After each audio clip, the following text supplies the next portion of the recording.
Alam nyo ba na isang Filipina ang naging kauna-unahang babaeng direktor ng White House Medical Unit? Kilalanin natin si Dr. Connie Mariano. Isinilang sa Cavite noong 1955, lumipad ang kanyang pamilya sa Amerika para sa serbisyo ng kanyang ama sa US Navy. Bata pa lang, bida na sa talino, valedictorian at cum laude. Noong 1977, pumasok siya sa US Navy bilang doktor. Mula sa dagat ng Indian Ocean hanggang sa maging division head sa San Diego, hindi matatawaran ang kanyang galing.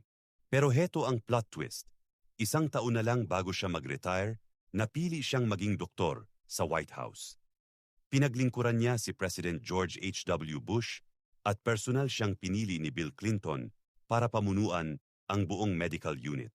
Siya ang unang Pinay na naging Rear Admiral sa kasaysayan ng US Navy. Siya ang laging nasa likod ng Pangulo, handang magligtas ng buhay sa bawat hakbang nito. Mula Cavite hanggang White House. Isang patunay na ang galing ng Pilipino, pang world class talaga. Subscribe para sa marami pang kwentong inspirasyon.